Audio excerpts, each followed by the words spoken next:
You've lost your mind, Robert. You were supposed to sign the papers last week, Susan snapped across the community center table, the room tilting as every head jerked toward us, laughter like ice.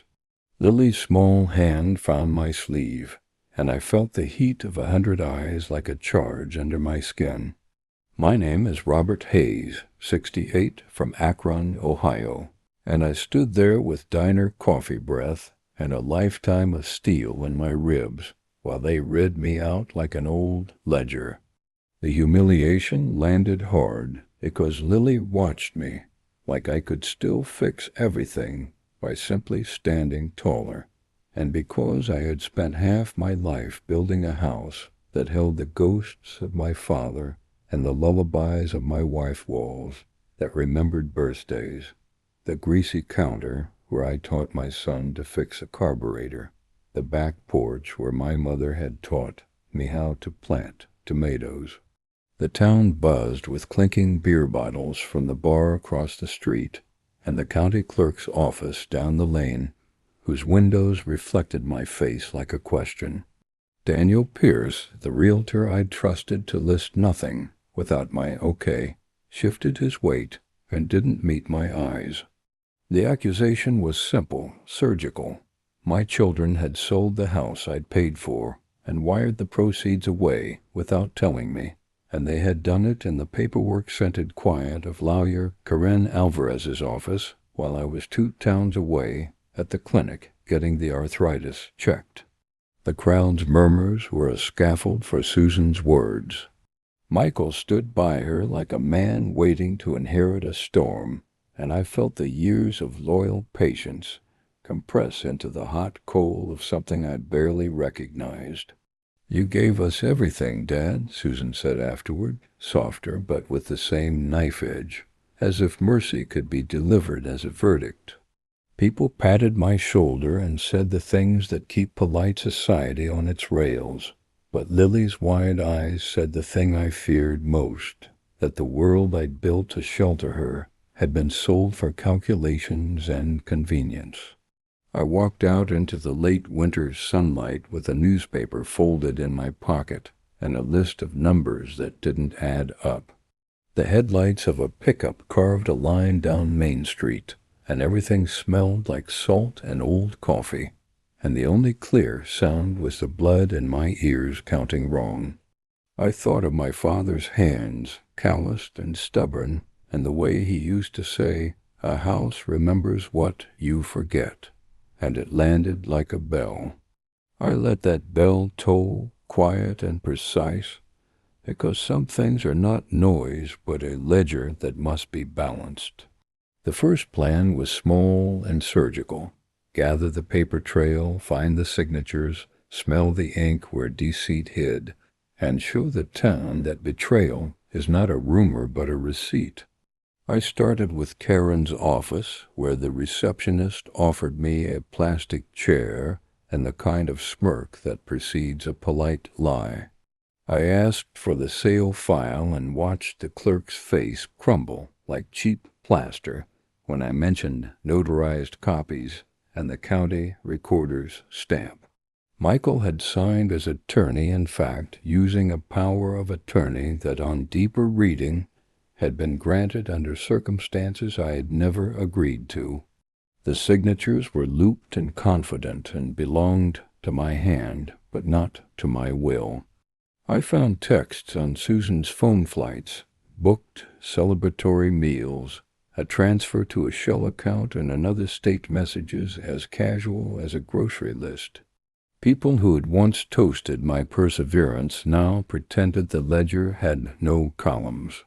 I drove through my old neighborhoods in the blue light of a late afternoon and measured my life against the slow creak of the porch swing that would no longer be mine, and every memory flicked like a fuse. I thought of the college road trip where Michael swore he'd never be like the men who let everything slip. I thought of Lily's first tooth, a jagged white promise on her gums, and I felt a betrayal that was less personal pain than an arithmetic of honor undone. I sat in my truck outside the county clerk's door until the light went amber, and I wrote down names, dates, bank routing numbers in the margins of an old Times that still smelled faintly of smoke. Then I called an old friend, Frank Morrison, who ran a small investigative outfit and owed me a favor for a promise I'd never flinched from. He answered on the second ring, voice like gravel, and I asked him to follow the money. Greed, Frank said, is a slow leak. You patch it, and it finds another seam. That was the line I said aloud to myself, a metaphoric edge that sharpened what I felt into a tool. A ledger left unpaid becomes a weight that will topple the careless. By night I planted small seeds, an anonymous tip to a local journalist who had once written kindly of my charity work, a whispered reminder to a bank officer about oversight, a carefully placed copy of the quitclaim sent to the wrong email by accident. Each act was quiet. Each looked like coincidence, and my anger cooled into patient machinery. The rising tension was not a roar, but a tightening. Susan's holiday posts about starting fresh suddenly felt like a taunt with receipts.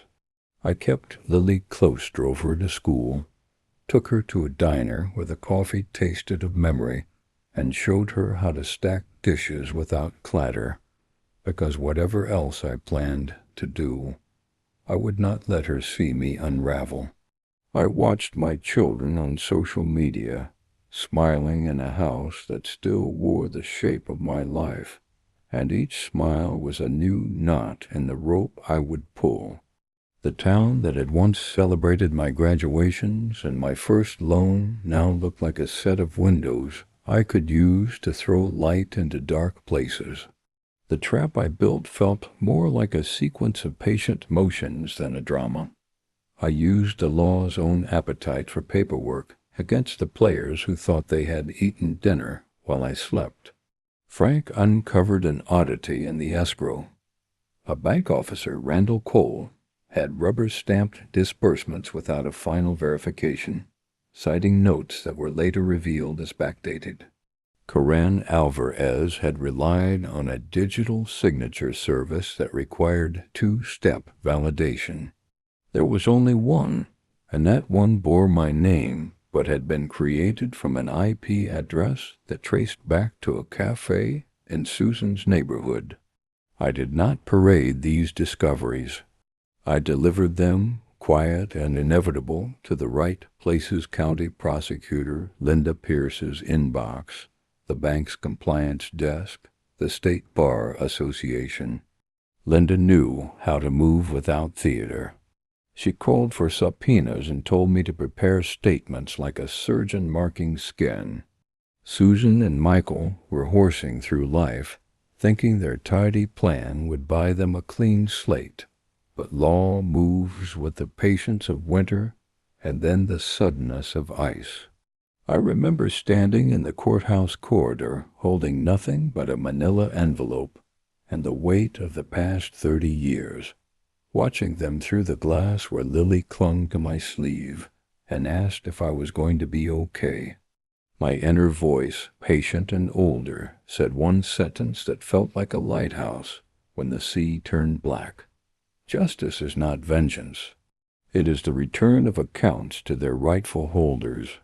That metaphor rose inside me like breath and steadied my hands. Evidence stacked like bricks. Emails with typos that matched Susan's habitual shorthand. A witness who recalled Karen laughing about closing the old man's problem. Bank records where transfers evaporated into shell companies, admitting he'd bent the rules for a promised cut. The noose was not theatrical. It was document after document that left no place for deniability. I watched them as the subpoenas arrived unexpectedly at a charity gala in the middle of a school play and saw the color drain from calculated faces. They tried to bribe, then to bargain, then to plead ignorance.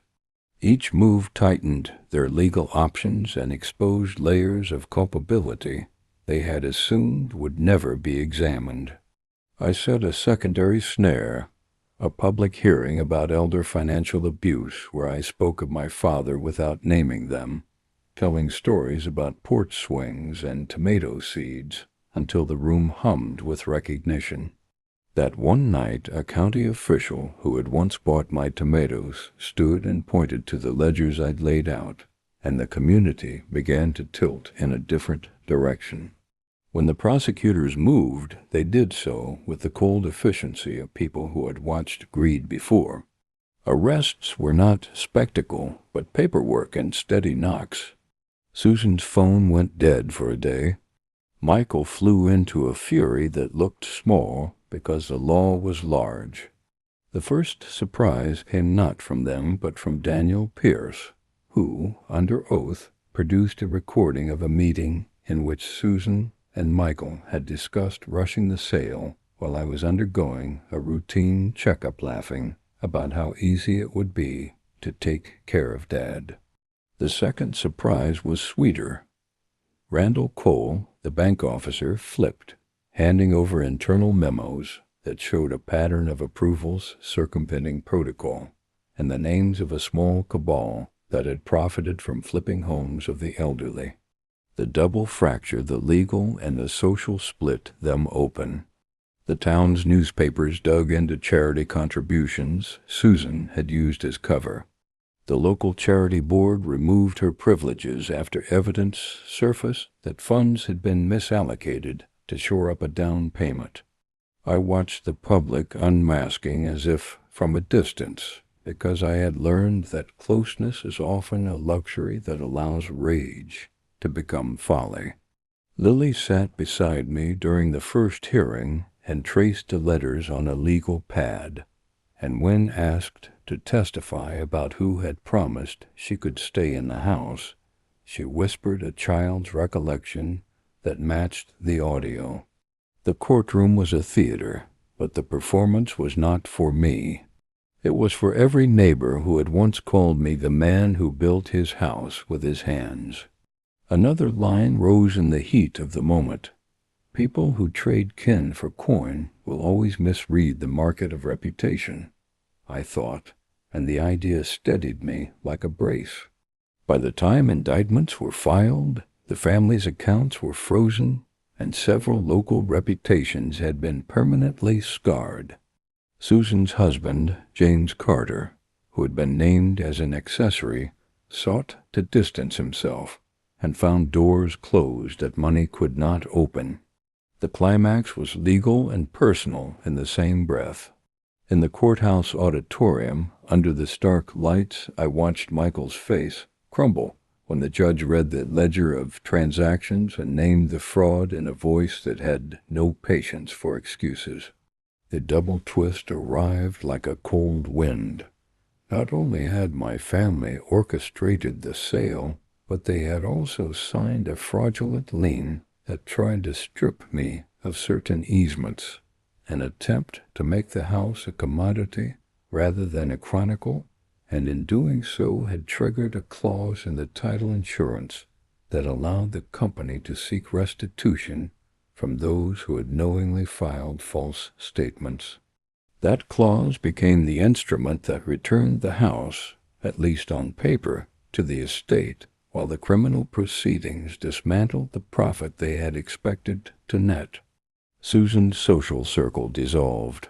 Donors withdrew quietly and then publicly, and the charity she had used as a curtain issued a statement of dissociation. Michael pleaded guilty to a reduced charge in exchange for testimony. His voice in the plea deal sounded like a man scraping his knuckles on a truth he could no longer deny. The law did what it is meant to do when fed with fact. It cut away the rot and named the disease.